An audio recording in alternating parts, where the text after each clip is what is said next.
Hi, I'm John Stevenson. We're going to be looking at the basis for ethical decisions in our continuing study of biblical ethics.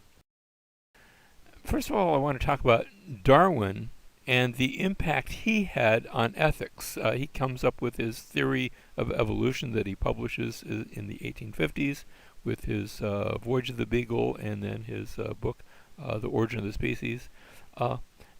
One of the parts of his theories is dealing with the survival of what he calls the survival of the fittest. That is, those family groups and species that are able to adapt, they will adapt and they will be stronger than and therefore replace those other species that are not able to adapt. Now that theory then began to have a outgrowth in the area of what was called social Darwinism. That is, how do we see that survival of the fittest taking place within the lives of people and societies and people groups? That led to the growth, for example, of imperialism, of folks saying, well, gee, if we have a big country and it is advanced, it is socially and evolutionary,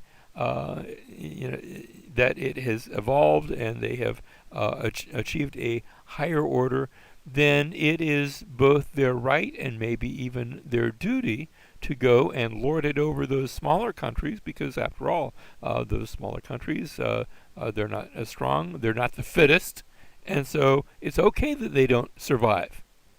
Now here's a cartoon. This is back in the, I think it dates to the early 1900s. Notice Uncle Sam, representing the United States, is sort of lording it over some of America's imperial possessions. You see the Philippines and Hawaii, wasn't a state yet, Puerto Rico and Cuba sitting on the front row and being schooled by Uncle Sam. Now you've got the other folks in the back of the classroom. They're upstanding and they're okay. And notice the difference in color, the color of the people. Over by the door, you have an Indian. Don't know if you can make it out. Looks like he's holding his book upside down. Can't really read. Very racist in its overtone, and that's the point of the cartoon. Notice there in the upper left, there's a young black. Can't call him a student. He's not allowed to come to school. He's just there cleaning the windows. And out the door, there's you can barely see him. He's Chinese. He's not even in the school, and they haven't enjoyed the benefits of America's imperialism, and that's the point that the cartoon is making. Now, another place where this was seen, therefore, was racism, and it was stated by some that there are superior races and there are inferior races. They weren't talking about the human race. They were subdividing the human race into various categories.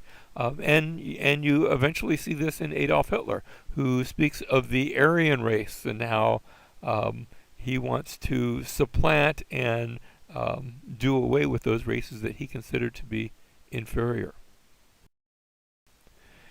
Now, there is what we call the Euthyphro problem. Plato is in his Republic. He's describing a dialogue between Euthyphro and Socrates, and in their dialogue they say, how do you tell if something is right or wrong? Is it because the gods made it right or wrong, or is it because it's naturally that way? In other words, what's the nature of right and wrong? Is it because the gods said so, and did they just arbitrarily make it up? Or are they just saying what already is, and if they are, what made right and wrong right and wrong? What's the nature of good and evil? What's the nature of right and wrong? Now, the Bible presents this back in Genesis chapter 2, where God commands the man. He's just created Adam and the woman. And he says, actually, the woman isn't even created yet in chapter 2, verse 16. And he says to the man, from any tree of the garden you may eat freely, but from the tree of knowledge of good and evil you shall not eat, for the day that you eat from it you shall surely die. Was it something about the tree? After all, God is making everything. So in contrast to that principle where the God's acting independently. Well, God is the one who created everything. And yet, was there something about the tree that was wrong, or was it because he had given a commandment? Was it right or wrong because God made it that way, or was it right or wrong because that's the way it was in itself? And not just with regard to eating of that tree, but when we get to the law. Is the law, for example, the Ten Commandments, are the Ten Commandments right and wrong because that's just the way things are, or just because God arbitrarily said so, or is there a third? Is it because right reflects the character of God, while wrong is the absence of that quality? You see, when we look at the Ten Commandments, that's what we're going to go to next. When we look at the Ten Commandments, we see that they're actually in two categories. We talk about this in our class on the Pentateuch and also Old Testament Survey. There are the first four commandments that are directed toward God. For example, God says you're to have no other gods, that you should not make graven images, no idols, that God's name is to be holy, and that that one day out of 7 is to be set apart for him, the Sabbath day. Remember the Sabbath to keep it holy. And those first four commandments all relate to God. Now, is it wrong to have other gods for any other reason than just that God said so? Now, that's enough of a reason, but is there something intrinsically wrong? And I would say yes, because that's the way God is. God is the only God who is worthy of worship. That's just the nature of who he is. And therefore, it's wrong to worship other gods, because you're worshiping something less than him. It's wrong to make an idol of him, because you can't make an idol of him. He's an invisible God. You can't make an image of God better than the image he has already made. What image has he made? Well, he made you and me. He made man in his image and after his likeness. And so you can't improve on that. His name is to be holy because, that again, it's the only name that's set apart and worthy of him. The Sabbath, because it remembers what God has accomplished both in creation but also in redemption. Now, the other commandments, the rest of the commandments, are directed toward each other. The first is a commandment regarding authority, respect for parents, the parental authority, although I would suggest that that has ramifications for kings and governors and all that are in authority. But a respect for authority, and the original authority is the authority of parents. And then we have very, very brief commands: no murder, and no adultery, and no stealing, and no false witnessing. Each of what were very commonplace. In fact, all 5 of these, respect for parents, and no murder, and no adultery, and no stealing, and no false witness, were evident in all ancient, and I would suggest modern societies as well.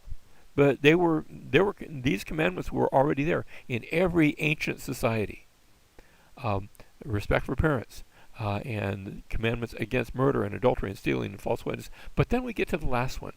And the last commandment is quite unique. There's no other ancient law code, not the code of Hammurabi, not the law code of the Sumerians or of the Greeks or of the Romans. There was no ancient law code against coveting, because coveting is something that happens internally. And that speaks a bit to what these commandments are really about. They're not just about externals, but there's also an internal component of these commandments. Now, this is seen, for example, when Jesus was speaking to a lawyer, Matthew chapter 22, verse 35 and following. One of them, a lawyer, asked him a question, testing him. It was a trick question. And here it goes: "Teacher, which is the great commandment of the law?" And he, that is Jesus, said to him, "Well, here it is: you shall love the Lord your God with all your heart, with all your soul, with all your mind. This is the great and foremost commandment."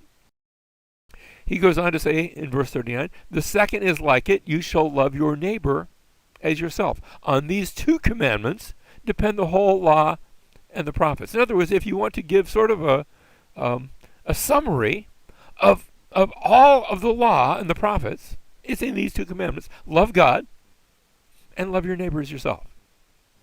Which, notice the way we broke down the 10 commandments, fall into those 2 categories. The first 4 deal with loving God, and the last ones deal with loving your neighbor as yourself. Now, that's echoed later on in Paul's epistle to the Romans, Romans chapter 13, verse 8, where Paul says, "Owe nothing to anyone except to love one another, for he who loves his neighbor has fulfilled the law." He goes on to say, verse 9, "For this," and now he quotes some of those commandments: "You shall not commit adultery, you shall not murder, you shall not steal, you shall not covet." And if there's any other commandment, and there's a few others, it's summed up in this saying, "You shall love your neighbor as yourself." Because you see, if you love your neighbor, then you're not going to commit adultery with his wife. You're not going to murder him. You're not going to steal from him. You're not going to covet his possessions. Verse 10, "Love does no wrong to a neighbor, and therefore love is the fulfillment of the law." It doesn't mean you don't need the law, but it means that you're fulfilling the law. You can summarize the law by just saying, love your neighbor and love God.